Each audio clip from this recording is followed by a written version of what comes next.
notícias a sua resposta ao irmão do Pascoais. A Agostina vibra demasiado quando responde a qualquer ataque. Como o excesso é das suas características, naturalmente se excede. Até chega pretendendo o contrário, engrandecer a estatura do adversário. Uns nascem pacíficos, outros briguentos, mas são resistentes à malícia. Outros mergulham nela até ao calcanhar. Eu achei presunção em desconhecer a injúria daquele Pascoais, porque na verdade me apeteceu castigá-lo, e outra coisa era falsa grandeza. Quando é que o excesso é um erro e quando é uma lealdade? Se alguém me apedreja, eu irrito-me, e temos até a responsabilidade do nosso mau caráter. Se eu ficasse impassível, alguém perdia a fé. Não sei quem, mas isso tem muita importância.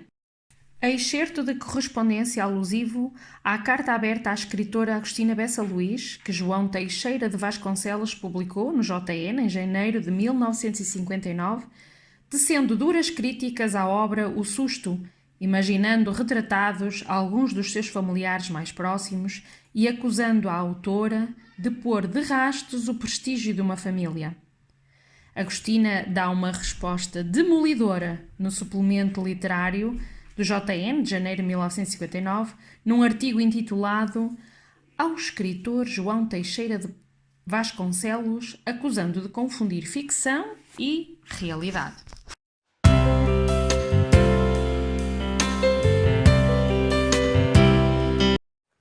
A maneira folhetinesca como os jornais noticiaram os factos alertou a população.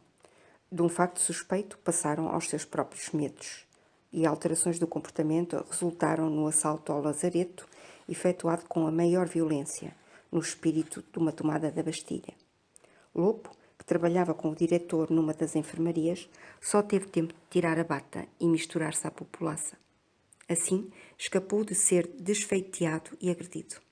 Os doentes foram levados em triunfo às suas casas, depois de o hospital ser praticamente arrasado.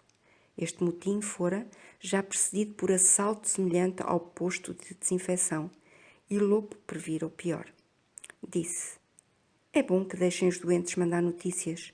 Uma medida de isolamento para gente como nós levanta a fantasia até à crueldade. Não lhe deram ouvidos, completamente estranhos à ideia de que uma regra só tem sentido se a sua aplicação salvar as aparências. O isolamento era inconcebível como facto representado, porque era insepultável como realidade na vida de todos. Como Lopo supunha, não se tratava de uma epidemia, mas de um caso de self-sick ou de miséria mental vivido por um membro de uma família.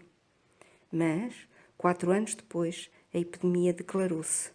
O motim tinha providenciado a crise, que, no fundo, resolvia alguns graves problemas da comunidade, como o da sua organização nos socorros e no cumprimento dos cargos que a saúde e a ordem resumiam como sendo serviços de múltiplas funções. Sem eles, os povos sucumbem.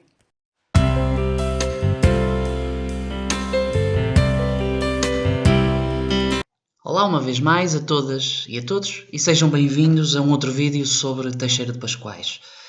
Intitulei este segundo vídeo Em Busca do Vate do Tâmega e nele pretendo apresentar alguns caminhos de reflexão a partir da seguinte pergunta: qual a importância de Pascoais no panorama cultural, literário e filosófico português?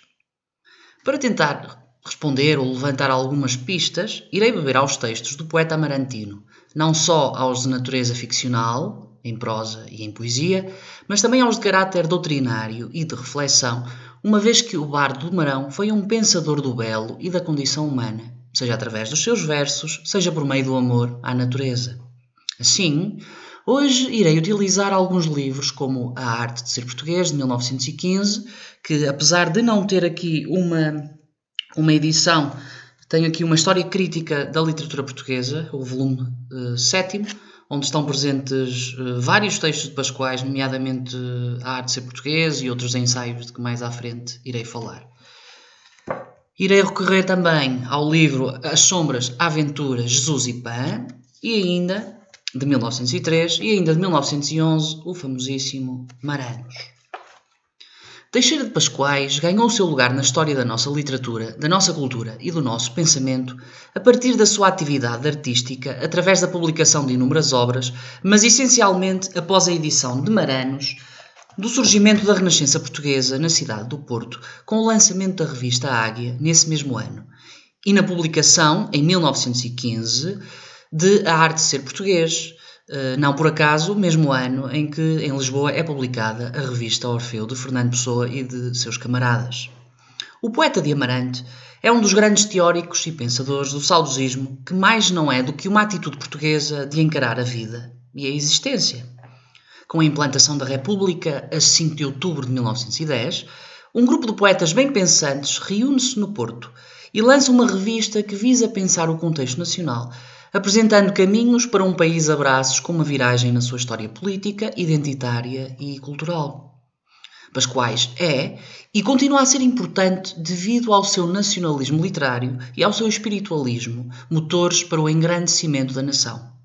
O saudosismo surge, assim, como uma nova lufada de ar vinda diretamente do romantismo, uma vez que aquilo que o Bardo do Marão propõe é um regresso às origens, através da sua vivência e renovação, daí a saudade ocupar um lugar de destaque como força matriz daquilo que é ser português, aliás, traço que já parece figurar na poesia do nosso épico Luís de Camões. Deste modo, em termos culturais, Teixeira de Pascoais é um poeta de uma rica e antiga tradição nacional, que tem como objetivo engrandecer o nosso país através da literatura em geral e da poesia em particular. Diz o Druida de Amarante em Arte de Ser Português. A poesia e os poetas são a alma e o espelho de um povo. O escritor português é muito mais espontâneo e emotivo do que o intelectual. O poeta é o escultor espiritual de uma pátria, o revelador, criador do seu caráter em mármore eterno de harmonia. Pascoais foi um poeta que conjugou deste modo o ato de pensar com a ação de escrever, de poetar, revelando uma coerência mística, profética até, ao longo de toda a sua vida. O homem que, em 1913, abandona a sua carreira jurídica para se dedicar inteiramente à contemplação do mundo e da natureza, não é um preguiçoso ou um snob, antes pelo contrário. Nos anos que precedem este auto-isolamento na casa de São João de Gatão, o Vate do Tâmega participa ativamente na vida cultural portuguesa, seja através dos textos e poemas lançados na revista Águia, seja através das inúmeras conferências que vai fazendo, sempre defendendo o ensino dos poetas nacionais e da ideia lusitana de saudade e de pertença a um povo místico, heróico, patriótico e lírico. Será dessa forma, serenamente arrojada, que o autor de O Pobre Tolo declara a sua profana religião, a de ser português inteiramente. O próximo texto, publicado em 1912, faz parte de um dos documentos pertencentes ao movimento da Renascença e intitula-se O Espírito ou o Saudosismo. Fazer reviver no povo português a alma portuguesa é o que nós sonhamos, porque tal coisa é imprescindível para que Portugal viva, entre os outros países, uma vida própria e bela, independente, portanto. As nações pequenas só podem opor às tendências absorventes das grandes nações, como defesa da sua independência, o caráter, a originalidade do seu espírito ativo e criador, a autonomia moral. Ora, a nossa pátria possui felizmente essas qualidades que se ergueram, outrora, quais sentinelas invencíveis, ao longo das nossas fronteiras e se espalharam depois através dos vastos mares e das longes terras. O que é preciso, antes de tudo, o que é urgentíssimo é ressuscitá-las, para que readquiram a perdida atividade. E despertas que sejam essas qualidades primordiais da raça, Portugal dará, pela segunda vez, alguma coisa de novo à civilização europeia. Como se pode ver, Teixeira de Pascoais acredita na missão civilizacional do seu país, de modo que a Renascença acaba por fazer a apologia do original português, afastando-se assim de um cosmopolitismo internacionalista que Fernando Pessoa iria preconizar pouco tempo depois. As feições patrióticas do pensamento de Pascoais revelam a sua importância no nosso panorama cultural, literário e filosófico. Nos dias que correm, é sabido como os nacionalismos são perigosos e escorregadios, estando embrutecidos com os vapores da xenofobia, do racismo e da intolerância, contaminando a Europa e o mundo. Ora, o patriotismo de Pascoais é de outra água, nascida nas fontes do Marão e da história de Portugal. Essa é a água da saudade e da forma original como os portugueses sentem, vivem e amam.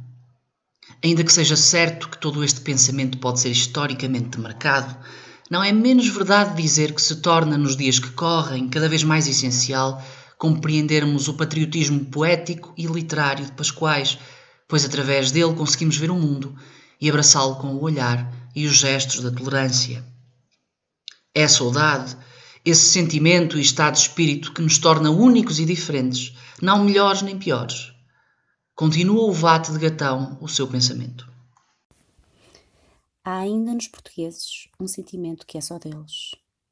Sentimento que nasceu do casamento do paganismo greco-romano com o cristianismo judaico, o qual somou, na sua língua, uma forma verbal sem equivalente nas outras línguas. Refiro-me à saudade. Analisai o seu sentido e vereis claramente os elementos que a formam. Saudade é o desejo da coisa ou criatura amada, tornado dolorido pela ausência. O desejo e a dor fundidos num sentimento dão a saudade. Mas a dor espiritualiza o desejo, e o desejo, por sua vez, materializa a dor. O desejo e a dor penetram-se mutuamente, animados da mesma força vital, e precipitam-se depois num sentimento novo, que é a saudade. Sim, a saudade é a renascença vivida pela alma de um povo e não criada pelo artifício das artes plásticas, como aconteceu na Itália. A saudade é o espírito lusitano na sua supervida, no seu aspecto religioso. Ela contém em si uma nova religião. E nova religião quer dizer nova arte, nova filosofia, um novo estado, portanto. Vede a riquíssima fonte inexplorada de nova vida que existe em nossa alma inculta como a nossa terra. Eu sei que este trabalho admirável tem sido realizado fora da atenção do grande público, distraída pelas vãs palavras dos pregadores civis. Mas isso não destrói a verdade do que afirmei. O saudosismo, nome que dou à religião da saudade, está criado no campo do sonho e da arte. Teixeira de Pascoais diviniza a saudade e vê nela, portanto, o traço único, original e distintivo do povo português. Para o poeta de Amarante e do mundo, é a aparente regionalidade do saudosismo que poderá transmitir a sua amplitude universal. E não é esta uma bela ideia? O poeta continua a ser importante no nosso panorama cultural, literário e filosófico devido ao seu respeito pela natureza e pelo campo, por causa do seu amor desmedido à Serra do Marão, montanha druídica onde o Vate evocava as tempestades, refúgio onde o poeta conversava com Deus, feito água, fragas, neblina e infinito. A Serra do Marão torna-se, pois, numa personagem relevante na mitografia de Pascoais, como fica presente na obra Maranos.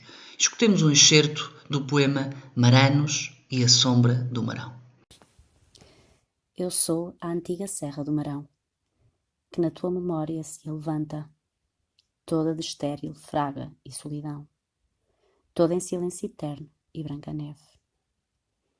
Sou aquela montanha, austera e calma, de bronze e névoa e roxos tons de dor, que se esfuma nos longes da tua alma e se orvalha de lágrimas doiradas.